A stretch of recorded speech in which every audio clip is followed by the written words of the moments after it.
ઉમરગામથી અંબાજી સુધીના આદિવાસી જિલ્લાઓમાં ભ્રમણ કરનારી વન સેતુ ચેતના યાત્રા નર્મદા જિલ્લામાં આવી પહોંચતા રાજપીપળા શહેરમાં અને ઝુંડા ગામે ભવ્ય સ્વાગત નગરજનો દ્વારા કરવામાં આવ્યું હતું। ઉમરગામથી અંબાજી સુધી આદિવાસી જિલ્લાઓમાં ભ્રમણ કરનારી વન સેતુ ચેતના યાત્રા નર્મદા જિલ્લામાં આવી પહોંચતા રાજપીપળા શહેરમાં અને ઝુંડા ગામે આવી પહોંચતા ત્યાં પણ ભવ્ય સ્વાગત નગરજનો દ્વારા કરવામાં આવ્યું હતું। આ યાત્રા રાજપીપળા હરસિદ્ધિ માતા મંદિરના પ્રાંગણમાં પહોંચતા યાત્રામાં જોડાયેલા સૌ મહાનુભાવોએ માતાજીના ચરણોમાં શીશ ઝુકાવી દર્શન કર્યા હતા। મંદિર પરિસરમાં કલાવૃંદ ભજનીકો દ્વારા ભજન સંધ્યા યોજાઈ હતી।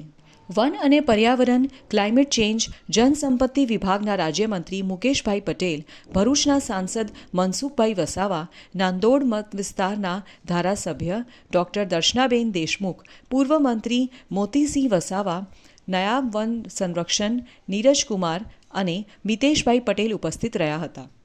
વન પર્યાવરણ રાજ્યમંત્રી મુકેશભાઈ પટેલ નાંદોડના ઝુંડા ગામે સંકટમોચન હનુમાનજી મંદિર અને તિલકવાડાના ભાદરવા ગામે જય શ્રી ભાથીજી મહારાજ મંદિરે પૂજા અર્ચના સાથે આરતીમાં સહભાગી થયા હતા।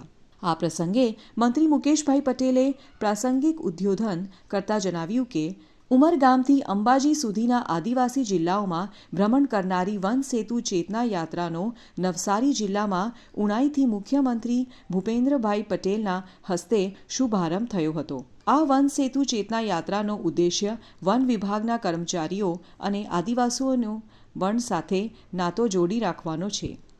વડાપ્રધાનના નેતૃત્વ હેઠળ અને મુખ્યમંત્રીના માર્ગદર્શન હેઠળ આદિવાસી સમાજ માટે અનેક કલ્યાણકારી યોજનાઓથી લાભાન્વિત કરવામાં આવ્યા છે। ઉમરગામથી ચાલેલી યાત્રા લગભગ 14 જિલ્લાઓ પાસ કરીને 51 જેટલા તાલુકાના કનેક્ટ થઈને લોકોના કોઈ પ્રશ્ન હશે એને પણ અમે ચર્ચા કરતા આવ્યા છે। જે રીતે યાત્રાનો પ્રતિસાદ મળ્યો છે, ગઈકાલે યાત્રા ચાલુ થઈ ત્યાંથી રસ્તાની અંદર ખૂબ લોકો સ્વાગત માટે ઉભા હતા। સાથે સાથે રામ મંદિરનો રથ પણ અમારી યાત્રા સાથે ચાલુ છે, તેના દર્શન માટે બી ખૂબ સંખ્યામાં લોકો ઉપસ્થિત રહ્યા હતા। યાત્રા નિર્ધારિત કરતાં 2 કલાક લેટ ચાલી, કેમ કે રસ્તાની અંદર લોકોની એટલી ભીડ હતી। આજે જ્યારે રાજપીપળાની અંદર માં હરસિદ્ધિ માતાના પાટીગણની અંદરમાં આવ્યા છે, ત્યારે અહીંયા ભજન સંધ્યાનો પણ કાર્યક્રમ રાખવામાં આવ્યો છે। અહીંયાના સાંસદ સભ્ય અને અમારા ધારાસભ્ય દર્શનાબેન તે અમારી સાથે યાત્રામાં જોડાયા છે।